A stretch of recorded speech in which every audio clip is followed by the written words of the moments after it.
أعوذ بالله من الشيطان الرجيم. وإذ اعتزلتموهم وما يعبدون إلا الله فأووا إلى الكهف ينشر لكم ربكم من رحمته ويهيئ لكم من أمركم مرفقا.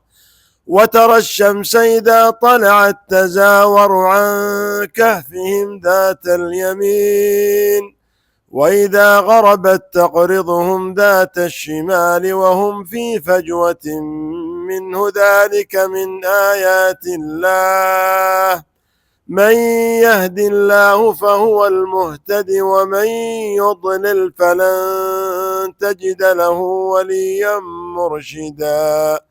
وتحسبهم أيقاظا وهم رقود ونقلبهم ذات اليمين وذات الشمال وكلبهم باسط ذراعيه بالوصيد لو اطلعت عليهم لوليت منهم فرارا ولملئت منهم رعبا.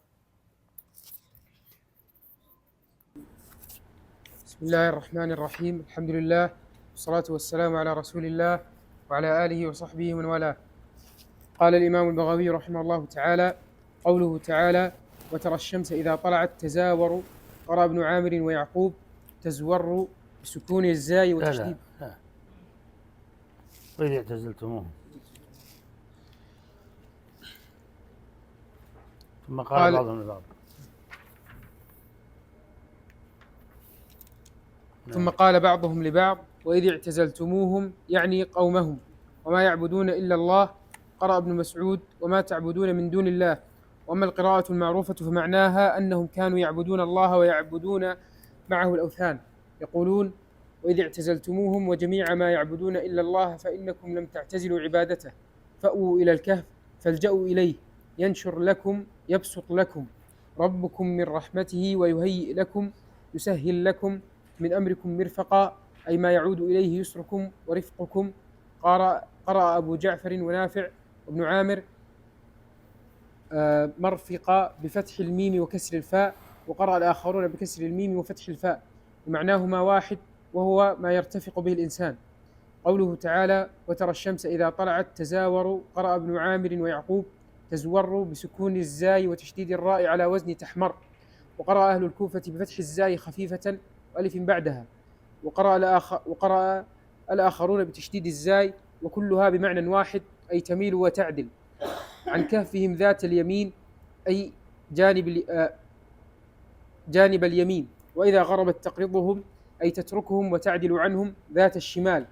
أصل القرض القطع، وهم في فجوة منه أي متسع من الكهف، وجمعها فجوات. قال ابن قتيبة: كان كهفهم مستقبل بنات نعش، لا تقع فيه الشمس عند الطلوع ولا عند الغروب ولا فيما بين ذلك. قال: اختار الله لهم مضجعا في مقناة لا تدخل عليهم الشمس فتؤذيهم بحرها وتغير ألوانهم، وهم في متسع ينالهم برد الريح ونسيمها ويدفع عنهم كرب الغار وغمومه. وقال بعضهم: هذا القول خطأ، وهو أن الكهف كان مستقبل بنات نعش فكانت الشمس لا تقع عليهم، ولكن الله صرف الشمس عنهم. نجوم تسمى نجوم بنات نعش. ولكن الله صرف الشمس عنهم بقدرته وحال بينها وبينهم، ثابتة لا تتحرك. نعم. ألا ترى أنه قال: ذلك من آيات الله، من عجائب صنع الله ودلالات قدرته التي يعتبر بها. من يهدي الله فهو المهتدي، ومن يضلل أي من يضلله الله ولم يرشده فلن تجد له وليا معينا مرشدا. قوله تعالى: وتحسبهم أيقاظا أي منتبهين، جمع يقظ ويقظ، وهم رقود نيام، جمع راقد مثل قاعد وقعود. وإنما اشتبه حالهم لأنهم كانوا مفتحي الأعين يتنفسون ولا يتكلمون. ونقلبهم ذات اليمين وذات الشمال، مرة للجنب الأيمن ومرة للجنب الأيسر. قال ابن عباس: كانوا يقلبون في السنة مرة من جانب إلى جانب لئلا تأكل الأرض لحومهم. وقيل كان يوم عاشوراء يوم تقلبهم، وقال أبو هريرة: كان لهم في كل سنة تقلبان، وكلبهم باسط ذراعيه بالوصيد. أكثر أهل التفسير على أنه كان من جنس الكلاب. وروي عن ابن جريج أنه كان أسدا وسمى الأسد كلبا. فإن النبي صلى الله عليه وسلم دعا على عتبة بن أبي لهب فقال: وسمي الأسد كلبا. وسمي الأسد كلبا. فإن النبي صلى الله عليه وسلم دعا على عتبة بن أبي لهب فقال: اللهم سلط عليه كلبا من كلابك، فافترسه أسد. والأول أصح. قال ابن عباس: كان كلبا أغر، ويروى عنه فوق القلطي ودون الكردي، والقلطي كلب الصيني. وقال مقاتل: كان أصفر. وقال القرظي: كان شدة صفرته تضرب إلى الحمرة. وقال الكلبي: لونه كالخلنج. كالخلنج. لونه كالخلنج. وقيل لون الحجر. قال ابن عباس: كان اسمه قطمير. وعن علي: اسمه ريان. وقال الأوزاعي: بتور. وقال السدي: تور. وقال كعب: صهيلة. قال خالد بن معدان: ليس في الجنة شيء من الدواب سوى كلب أصحاب الكهف وحمار بلعام. قوله بالوصيد. قال مجاهد والضحاك: والوصيد فناء الكهف. وقال عطاء: الوصيد عتبة الباب. وقال السدي: الوصيد الباب، وهو رواية عكرمة عن ابن عباس. فإن قيل لم يكن للكهف باب ولا عتبة، قيل معناه موضع الباب والعتبة. كان الكلب قد بسط ذراعيه وجعل وجهه عليه. قال السدي: كان أصحاب الكهف إذا انقلبوا انقلب الكلب معهم، وإذا انقلبوا إلى اليمين كسر الكلب أذنه اليمنى ورقد عليها، وإذا انقلبوا إلى الشمال كسر أذنها اليسرى ورقد عليها. لو اطلعت عليهم يا محمد لوليت منهم فرارا، لما ألبسهم الله من الهيبة حتى لا يصل إليهم أحد، حتى يبلغ الكتاب أجله فيوقظهم الله تعالى من رقدته. ولملئت منهم رعبا خوفا. قرأ أهل الحجاز بتشديد اللام والآخرون بتخفيفها، واختلفوا في أن الرعب كان لماذا. قيل من وحشة المكان. وقال الكلبي: لأن أعينهم كانت مفتحة كالمستيقظ الذي يريد أن يتكلم وهم نيام. وقيل لكثرة شعورهم وطول أظفارهم ولتقلبهم من غير حس ولا إشعار. وقيل إن الله تعالى منعهم بالرعب لئلا يراهم أحد. وروي عن سعيد بن جبير عن ابن عباس قال: غزونا مع معاوية نحو الروم فمررنا بالكهف الذي فيه أصحاب الكهف، فقال معاوية: لو كشف لنا عن هؤلاء فنظرنا إليهم. قال ابن عباس رضي الله عنهم: لقد منع ذلك من هو خير منك. فقال: لو اطلعت عليهم لوليت منهم فرارا. فبعث معاوية ناسا فقال: اذهبوا فانظروا. فلما دخلوا الكهف بعث الله عليهم ريحا فأخرجتهم.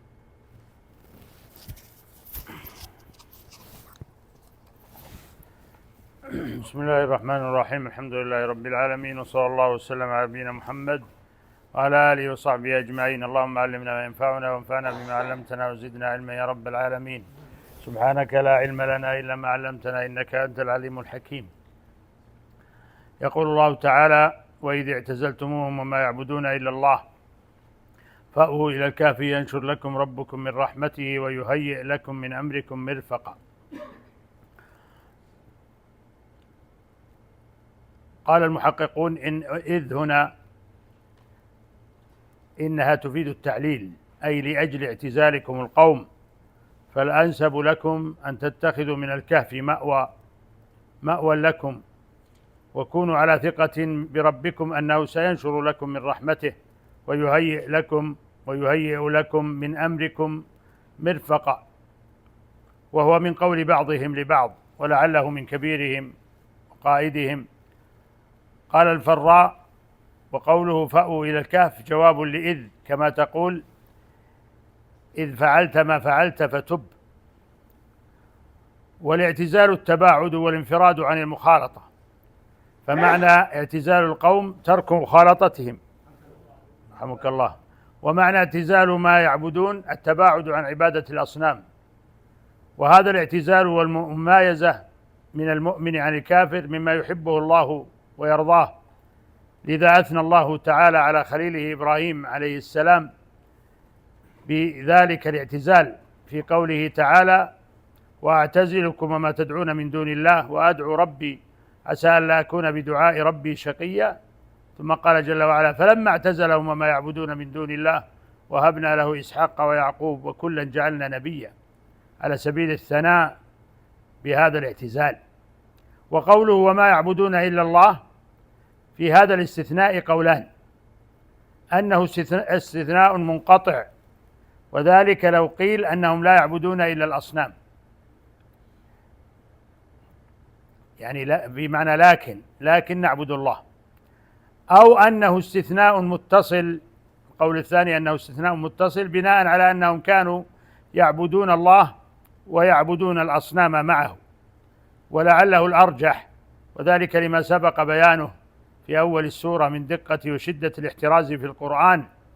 فإنهم لما كان قوم أصحاب الكهف يعبدون الله ويعبدون معه غيره، كما هي حال أكثر المشركين كمشركي قريش وغيرهم، استثنوا الله جل وعلا فلا يشمله الاعتزال. ومثله في الشعراء استثناء إبراهيم عليه السلام رب العالمين سبحانه لما أعلن عداوته لمعبوداتهم في قول الله تعالى: قال أفرأيتم ما كنتم تعبدون أنتم وآباؤكم الأقدمون فإنهم عدو لي إلا رب العالمين. ومعنى ينشر لكم أي يبسط لكم، كما قال تعالى: وهو الذي ينزل الغيث من بعد ما قنطوا وينشر رحمته. وقوله ويهيئ لكم من أمركم مرفقا أي ييسر لكم ما ترتفقون به أي تنتفعون به. والمرفق أو المرفق بفتح الميم وكسر الفاء ما يرتفق به وينتفع. قال الفراء وأكثر العرب على كسر الميم من الأمر، ومن مرفق الإنسان. قد تفتح العرب الميم فيهما فهما لغتان. وقال الكسائي الكسر في مرفق اليد، وقيل المرفق بالكسر ما ارتفقت به، والمرفق بالفتح الأمر الرافق. والمراد أن المقصود ما يرتفقون به وينتفعون بحصوله.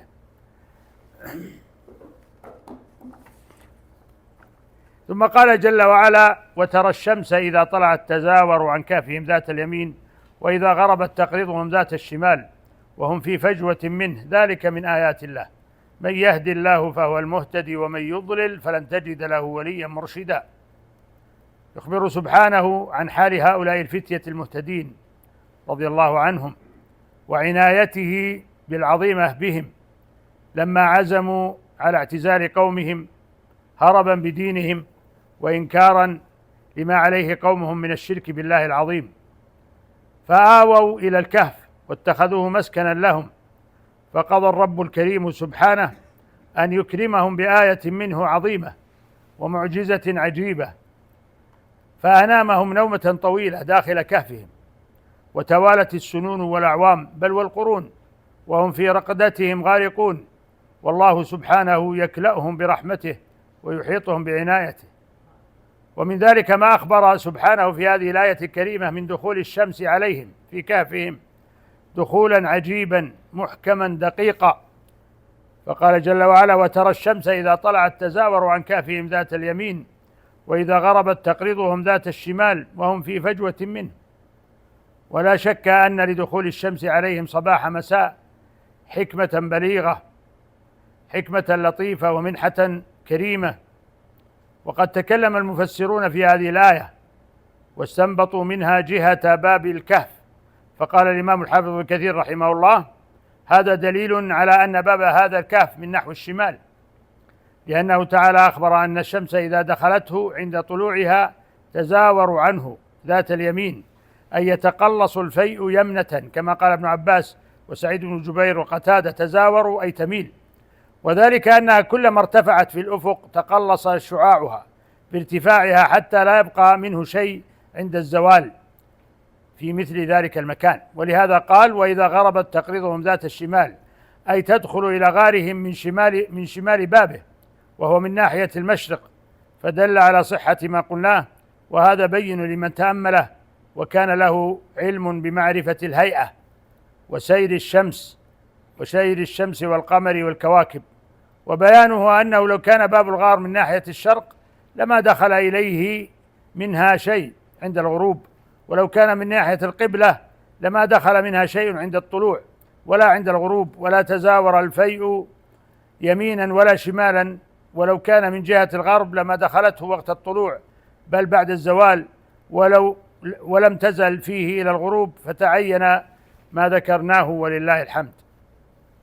وللمفسرين في شأن ازورار الشمس عن أهل الكهف المذكور في الآية قولان: أولهما أن باب ذلك الكهف كان متجها جهة الشمال، فإذا طلعت الشمس كانت عن يمين الكهف، وإذا غربت كانت على شماله، فشعاع الشمس ما كان يصل إلى داخل الكهف، فلا يقع على أجسادهم مباشرة، وإنما الكهف تدخله الشمس وتميل عن أجسادهم صباح مساء، ويدخل الهواء الطيب والنسيم الموافق، فهذا من تدبير الله لهم على الجريان الطبيعي الموافق للعادة. القول الثاني أن الله خرق العادة فمنع الشمس أن يقع شعاعها على أجسادهم في الصباح والمساء، وهذا من قبيل الكرامة لهم، ويستدلون على ذلك بما ختم الله به الآية من قوله تعالى: ذلك من آيات الله. ولعل القول الأول، وهو أن إيش؟ القول الأول ما هو؟ لا، ما هو الشمال، أن هذه الزرار جرى على العادة ولم يجري على خرق العادة. ولعل القول الأول هو الراجح، يعني قولان: قول بعض المفسرين قالوا أنه جرى على خرق العادة، فالشمس لا تصيبهم بأمر غير معتاد وهو خرق العادة. والقول الثاني أن الله عز وجل لم يخرق العادة، بل أن الله عز وجل هيأ الكهف تهيئة خاصة لهم حتى لا تصيبهم الشمس. هذا القولان. ودليل القول، ولعل القول الأول هو الأرجح، وهو أنه جرى على العادة وليس على خرق العادة، وذلك لأمور: أولا أن الله سبحانه كثيرا ما يلطف بعباده وأوليائه لطفا جار على العادة المألوفة، فهي في أعين من يراها من الناس لا غرابة فيها، فقد جاءت وفق العادة المعروفة، لكنها في الحقيقة قد ملئت عناية وتدبيرا ولطفا وتيسيرا. وصدور كل من الحالتين، حالة خرق العادة أو جريانها، صدور الكل بتقدير الله عز وجل. فخرق العادة هو جريان الأمر على العادة كله بتدبير الله وبقدرة الله سبحانه. ونحن لما ننظر إلى الأمور على أنها بالعادة مثل طلوع الشمس وغروبها لا نستغربها، لكنها في كل حركة من حركات الكون آية. ولذلك أحسن الشاعر لما قال: وفي كل شيء له آية تدل على أنه واحد سبحانه. فكلا الحالتين خرق العادة أو جريانها صادرة من الله عز وجل وبتقديره سبحانه وبحكمته ولطفه وتدبيره، لذا لم يكثر الله خرق العادة لأوليائه، لأنه في الحقيقة كل ما يجريه لهم فهو في أعلى مقامات العناية. يعني الله عز وجل له أولياء كما أخبر الرسول صلى الله عليه وسلم في الحديث الصحيح الذي يسميه علماء الحديث حديث الولي: من عادى لي وليا فقد آذنته بالحرب. هؤلاء أولياء الله الذين وصفهم الله بوصف دقيق بقوله: ألا إن أولياء الله لا خوف عليهم ولا هم يحزنون. من هم؟ الذين آمنوا وكانوا يتقون. الله عز وجل يجري عليهم لطفه ليس بخرق العادة في الغالب، بل بما هو العادة. لذا لم يكثر الله خرق العادة لأوليائه، لأنه في الحقيقة كل ما يجريه لهم فهو في أعلى مقامات العناية. إذا عرفت هذا عرفت لما لم يكثر عن الصحابة الكرام رضي الله عنهم حوادث خرق العادة كما ادعاها غيرهم أو نسبها إليهم مريدوهم، والله المستعان وعليه التكلان. اليوم كثير ما نسمع هؤلاء المتصوفة وغيرهم ينسبون إلى مشايخهم وإلى هؤلاء الذين هم مريدون عندهم، ينسبون إليهم الكرامات الكثيرة العظيمة. ومنهم من ينسب إلى نفسه الكرامة. كل هذا من الضلال. في الغالب أن الذي يحصل على يديه كرامة يكون حريصا على إخفائها، فكان الصحابة رضي الله عنهم كذلك يفعلون، ويهربون من أن يعرف الناس عنهم مثل هذه الحالات. لكن بعض هؤلاء يصرح بهذه الأمور، وكذلك بعض من يقلدهم ويتبعهم أو يكون مريدا لهم يذكر عنهم ذلك. الأمر الثاني أن قوله تعالى في فجوة منه أي من الكهف، والفجوة المتسع مما يدل على سعة الكهف، واقتضت حكمة الرب سبحانه لهم أن يناموا في المكان الذي لا تصله أشعة الشمس. الأمر الثالث أن قوله تعالى ذلك من آيات الله ليست الإشارة إلى زرار الشمس، بل إلى أمر أهل الكهف بجملته. ثم لو قدر أن الإشارة لزرار الشمس، يعني ذلك من آيات الله زرار الشمس، لكان في تقدير الله لأهل الكهف أن يناموا في الفجوة التي لا تصيبها الشمس مع دخولها كهفهم صباح مساء من أعظم الآيات، والله أعلم. وقوله تعالى وترى الشمس إذا طلعت تزاور عن كهفهم ذات اليمين وإذا غربت تقرضهم ذات الشمال وهم في فجوة منه، هذا وصف بديع يجلي فيه الله الصورة حتى لكأنك تراها ماثلة أمام عينيك، أي ترى أيها المخاطب الشمس عند طلوعها تزاور أي تميل عن كهفهم، فأوقع المخاطب كأنه قد رآهم على الحقيقة وهو لم يرهم، وما أحد رأى ممن خوطب بالآية قد رآهم، كل من خوطب بالآيات هذه لم يرهم، لكنه سماء من البلاغة رفيع وأسلوب من أساليب القرآن بديع. والمعنى أنك أيها المخاطب لو رأيت أهل الكهف لرأيتهم على هذه الصورة، وهي أن الشمس إذا طلعت من مشرقها مالت عن كهفهم جهة اليمين، وإذا غربت تراها عند غروبها تميل عنهم كذلك، فهم في الحالتين لا تصل إليهم الشمس بأشعتها حماية من الله تعالى لهم. قد روى سعيد بن جبير عن ابن عباس رضي الله عنهما قال لو أن الشمس تطلع عليهم لأحرقتهم. شوف 300 سنة الشمس تضرب فيهم، هذا نعم، لو أن الشمس تطلع عليهم لأحرقتهم، ولو أنهم لا يقلبون لأكلتهم الأرض. قال وذلك قوله تعالى وترى الشمس إذا طلعت تزاور عن كهفهم ذات اليمين وإذا غربت تقرضهم ذات الشمال. وقوله تزاور أصل مادة التزاور الميل، فمعنى تزاور تميل، والزور الميل، ومنه شهادة الزور لأنها ميل عن الحق. ومنه قول عنترة فازور من وقع القنا بلبانه وشكى إلي بعبرة وتحمحم. وقوله ذات اليمين أي جهة اليمين. وقوله تعالى وإذا غربت تقرضهم أي تقطعهم وتتجاوزهم وتتركهم من القرض بمعنى القطع والصرم، يعني لا تصل إليهم، تقطع عنهم. يقال قرض المكان أي عدل عنه وتركه.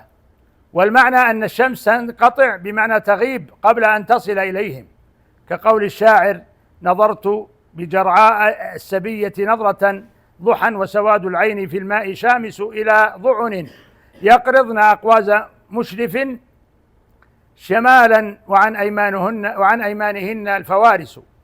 فقوله يقرضن أي يقطعن. الضعن الإبل أو الضعائن اللي هي المرأة الراكبة للبعير، يقرضن أي يقطعن. والأقواز جمع قوز أو قوز وهو العالي من الرمال، وأقواز مشرف موضع من الدهناء يعني الرمال. قال الفراء والعرب تقول قرضته ذات اليمين وحذوته، وكذلك ذات الشمال وقبلا ودبرا، كل ذلك أي كنت بحذائه من كل ناحية. وقول ذات الشمال أي جهة الشمال كما سبق في قوله تعالى ذات اليمين. وقوله تعالى وهم في فجوة منه أي من الكهف، والفجوة المتسع كما سبق، وجمعها فجوات وفجاء مثل ركوة وركاء أو ركاء وركوات. قال الشاعر ونحن ملأنا كل واد وفجوة رجالا وخيلا ميل ولا عزل، يعني متسع، ملأنا كل واد وفجوة متسع. وقال الآخر: ألبست قومك مخزاة ومنقصة حتى أبيحوا وحلوا فجوة الدار، يعني حلوا متسع الدار. ومنه الحديث أن النبي صلى الله عليه وسلم في حجه وفي نفرته من عرفات إلى مزدلفة كان رسول الله صلى الله عليه وسلم يسير العنق، فإذا يعني الهوينة، فإذا وجد فجوة نص، يعني أسرع، أي متسع، فجوة متسع بين الناس. وقوله تعالى: ذلك من آيات الله، الأقرب أن الإشارة إلى أمر أهل الكهف بجملته، يعني أنه كل شأن أهل الكهف من آيات الله العجيبة الدالة على قدرته سبحانه وبحمده. والآية في اللغة معناها العلامة، ومنه قوله تعالى: إن آية ملكه أن يأتيكم التابوت، يعني علامة ملكه. ويدل عليه قول الشاعر: توهمت آيات لها فعرفتها ل6 أعوام وذا العام سابع. وتطلق الآيات في القرآن على الآيات الكونية، كقول الله عز وجل: إن في خلق السماوات والأرض واختلاف الليل والنهار لآيات لأولي الألباب، أي علامات كونية يعرف بها الخالق سبحانه. وتطلق على الآيات الشرعية، كقول الله تعالى: رسولا يتلو عليكم آيات الله. وقول الله تعالى: وإذا تتلى عليهم آياتنا بينات تعرف في وجوه الذين كفروا المنكر. وقوله تعالى: من يهد الله فهو المهتدي ومن يضلل فلن تجد له وليا مرشدا. ختم الله هذه الآية الكريمة ببيان أن الهدى والإضلال بيده سبحانه، فمن هداه الله فلا مضل له ومن أضله فلا هادي له، فالهداية تطلب منه وحده سبحانه. لذا أوجب علينا أن نكرر طلب الهداية منه في صلاتنا أكثر من 17 مرة: اهدنا الصراط المستقيم، لشدة الحاجة إليها، فإن العبد محتاج إليها في كل نفس وفي كل طرفة عين. والهداية هدايتان كما سبق: هداية دلالة وإرشاد، وهي هداية الرسل وأتباع الرسل، وأصلها من الله، لأن الرسل وأتباعهم لا يهدون إلا بهداية الله تعالى وأمره، كما قال تعالى: وجعلناهم أئمة يهدون بأمرنا لما صبروا وكانوا بآياتنا يوقنون. وهي التي عناها الله تعالى بقوله: وأما ثمود فهديناهم فاستحبوا العمى على الهدى، يعني بلغناهم ودللناهم بإرسال نبي الله صالح عليه السلام. والهداية الثانية هداية التوفيق والإلهام، وهي التي لا يقدر عليها إلا الله سبحانه، فلا يملكها نبي مرسل ولا ملك مقرب. إذا قال الله سبحانه لأفضل الرسل نبينا محمد صلى الله عليه وسلم: إنك لا تهدي من أحببت ولكن الله يهدي من يشاء وهو أعلم بالمهتدين. وقال تعالى: ليس عليك هداهم ولكن الله يهدي من يشاء. فالله سبحانه خلق الخلق وهداهم، فأرسل إليهم الرسل وأنزل عليهم الكتب، كما قال تعالى: رسلا مبشرين ومنذرين لئلا يكون للناس على الله حجة بعد الرسل وكان الله عزيزا حكيما. وفطرهم على الحق، فقال تعالى: فأقم وجهك للدين حنيفا فطرة الله التي فطر الناس عليها لا تبديل لخلق الله ذلك الدين القيم ولكن أكثر الناس لا يعلمون. وقال تعالى: إنا خلقنا الإنسان من نطفة أمشاج نبتليه فجعلناه سميعا بصيرا إنا هديناه السبيل إما شاكرا وإما كفورا. وقال تعالى: ألم نجعل له عينين ولسانا وشفتين وهديناه النجدين. وكل عبد معرض عن هداية ربه سبحانه غير قابلها فإن الله يخذله ويضله بما كسبت يداه وما ربك بظلام للعبيد. قال تعالى: وذر الذين اتخذوا دينهم لعبا ولهوا وغرتهم الحياة الدنيا وذكر به أن تبسل نفس بما كسبت ليس لها من دون الله ولي ولا شفيع وإن تعدل كل عدل لا يؤخذ منها أولئك الذين أبسلوا بما كسبوا لهم شراب من حميم وعذاب أليم بما كانوا يكفرون. وقال تعالى: فمن هو قائم على كل نفس بما كسبت وجعلوا لله شركاء قل سموهم أم تنبئونه بما لا يعلم في الأرض أم بظاهر من القول بل زين للذين كفروا مكرهم وصدوا عن السبيل ومن يضلل الله فما له من هاد. وقال تعالى: فلما زاغوا أزاغ الله قلوبهم والله لا يهدي القوم الفاسقين. وقال تعالى: كلا بل ران على قلوبهم ما كانوا يكسبون. وقال تعالى: وقالوا قلوبنا غلف بل لعنهم الله بكفرهم فقليلا ما يؤمنون. وقال تعالى: فبما نقضهم ميثاقهم وكفرهم بآيات الله وقتلهم الأنبياء بغير حق وقولهم قلوبنا غلف بل طبع الله عليها بكفرهم فلا يؤمنون إلا قليلا. وقال تعالى: ولو علم الله فيهم خيرا لأسمعهم ولو أسمعهم لتولوا وهم معرضون. فهذه الآيات دالة على أن إضلال الله للكافر أن إضلال الله للكافرين والمنافقين سببه فساد قلوبهم، حيث لم يستجيبوا لداعي الهدى من ربهم، حيث أرسل لهم الرسل وأنزل عليهم الكتب فاستحبوا العمى على الهدى، كما قال تعالى: وأما ثمود فهديناهم فاستحبوا العمى على الهدى. فسنة الله التي سبقت ولا تبديل ولا تحويل لسنة الله سبحانه أن المعاند المصر على العناد والتكذيب لا يوفقه الله، بل لا يناله إلا الطبع والختم والطرد والإضلال، كما أخبر تعالى عن المشركين من قريش حين أقسموا على أن يكونوا أهدى من الأمم السابقة، ولعل قسمهم هذا كان قبل مبعث الرسول صلى الله عليه وسلم. فلما جاءهم الهدى بإرسال أفضل الرسل صلى الله عليه وسلم نفروا واستكبروا ومكروا المكر السيء، كما قال تعالى: وأقسموا بالله جهد أيمانهم لئن جاءهم نذير ليكونن أهدى من إحدى الأمم فلما جاءهم نذير ما زادهم إلا نفورا استكبارا في الأرض ومكر السيء ولا يحيق المكر السيء إلا بأهله فهل ينظرون إلا سنة الأولين فلن تجد لسنة الله تبديلا ولن تجد لسنة الله تحويلا. وقال جل وعلا: كذلك حقت كلمة ربك على الذين فسقوا أنهم لا يؤمنون. فمن تأمل آيات الكتاب العزيز وجده من أوله إلى آخره كما يقول الإمام ابن القيم رحمه الله يدل على أن الطبع والختم والغشاوة لم يفعلها الرب سبحانه بعبده من أول وهلة حين أمره بالإيمان أو بينه له، وإنما فعله بعد تكرار الدعوة منه سبحانه والتأكيد في البيان والإرشاد وتكرار الإعراض منهم والمبالغة في الكفر والعناد، فحينئذ يطبع على قلوبهم ويختم عليها فلا تقبل الهدى بعد ذلك الإعراض والكفر الأول.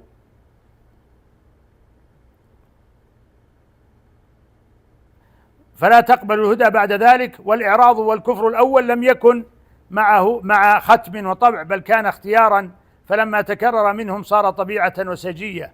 فالله الكريم سبحانه قد أعذر الناس كل الإعذار كما في الصحيحين من حديث عبد الله بن مسعود: ليس أحد أحب إليه العذر من الله، من أجل ذلك أنزل الكتاب وأرسل الرسل. وهذا الختم للآية مناسب لحال أهل الكهف غاية المناسبة، وإن كان هذا الشرط عام: من يهدي الله فهو المهتدي، هذا شرط عام لكل أحد في كل زمان ومكان. وأما مناسبته لأهل الكهف فمن جهتين: الأول أن الظاهر أنه لم يؤمن من بلدتهم غيرهم، فقد اصطفاهم الله سبحانه وهداهم من سائر قومهم، كما قال: من يهدي الله فهو المهتدي ومن يضلل فلن تجد له وليا مرشدا.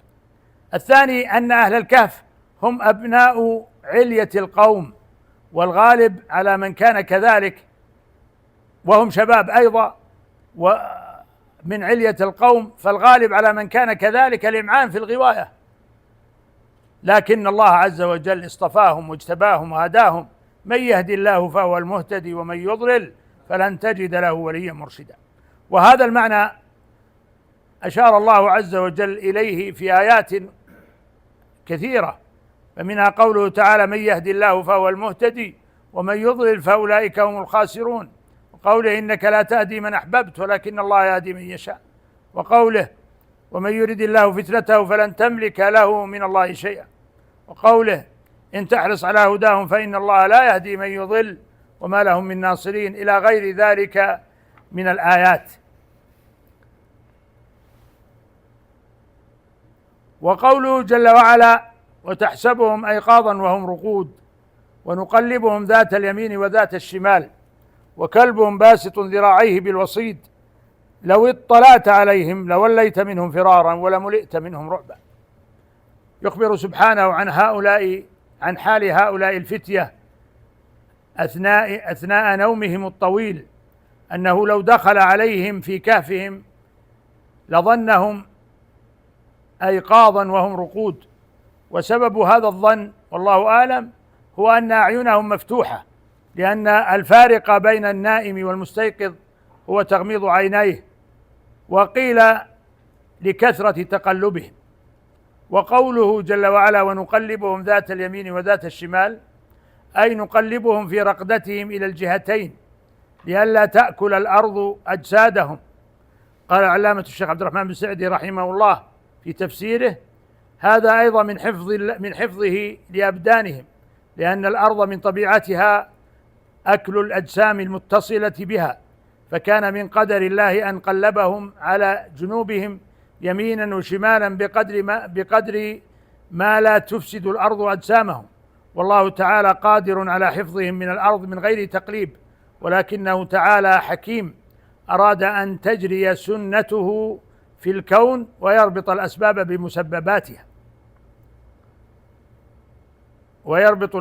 بمسبباتها وقد تكلم المفسرون في تقليبهم وفي كم من السنين والأيام يقلبون، ولا فائدة في الخوض في ذلك.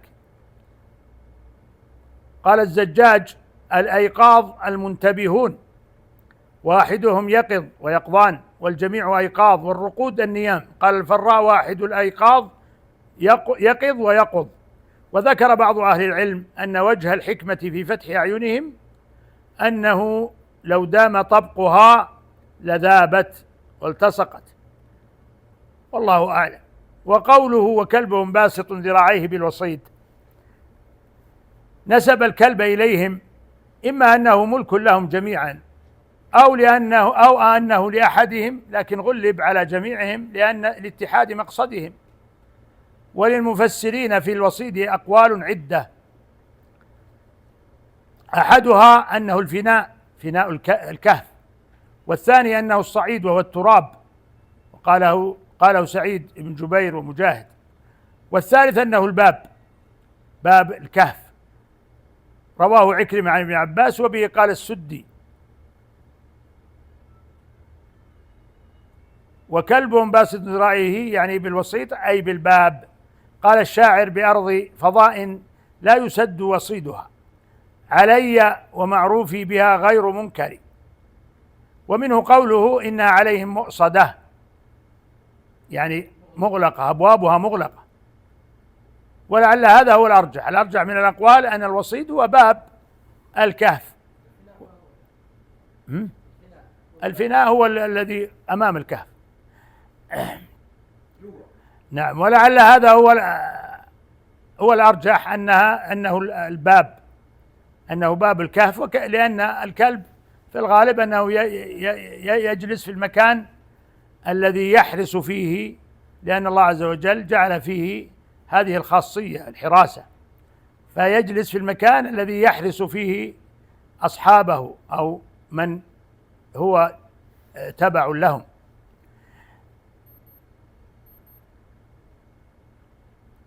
قال ابن جريج: يحرس عليهم الباب، وهذا من سجيته وطبيعته، حيث يربط ببابهم كأنه يحرسهم.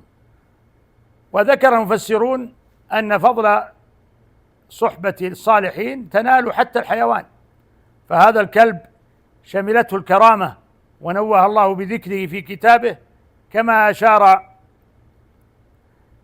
أشار إلى ذلك الإمام الحافظ بن كثير رحمه الله بقوله: وشملت كلبهم بركتهم فأصابه ما أصابهم من النوم على تلك الحال. وهذا فائدة صحبة الأخيار، فإنه صار لهذا الكلب ذكر وخبر وشأن. وقوله لو اطلعت عليهم لوليت منهم فرارا، يخبر سبحانه أنه أضفى عليهم وعلى كهفهم المهابة العظيمة، فكل من يمر قريبا منهم يشعر بالخوف، فكيف لو دخل عليهم كهفهم؟ فإن حاله كما أخبر سبحانه أنه سيمعن هربا ويولي فرارا، وهذا والله أعلم هو السبب في أن أحدا لم يعثر عليهم مع تطاول الزمان ومر القرون، فسبحان الله الفعال لما يريد.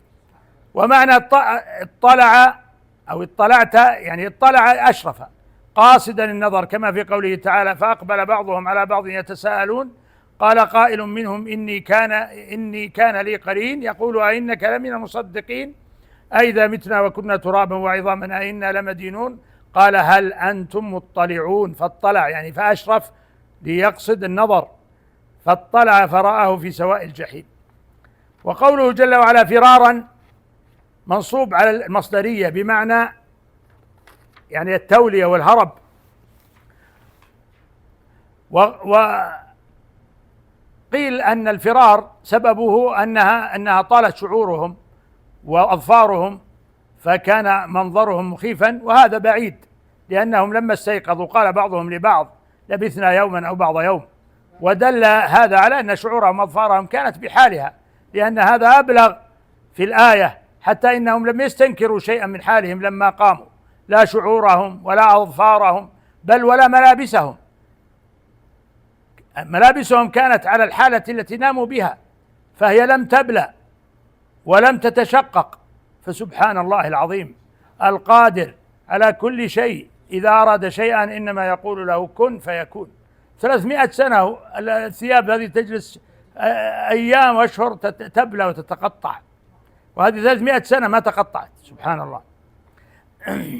وقوله رعبا أي خوفا يملأ الصدر، وانتصاب رعبا على التمييز أو على أنه مفعول ثاني.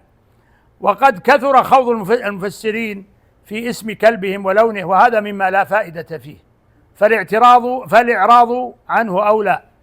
قال العلامة الشنقيطي رحمه الله وما يذكره المفسرون من الأقوال في اسم كلبهم، فيقول بعضهم اسمه قطمير، وقال بعضهم اسمه حمران إلى غير ذلك، يقول لم نطل به الكلام لعدم فائدته، ففي القرآن العظيم أشياء كثيرة لم يبينها الله لنا ولا رسوله صلى الله عليه وسلم، ولم يثبت في بيانها شيء، والبحث عنها لا طائل تحته ولا فائدة فيه.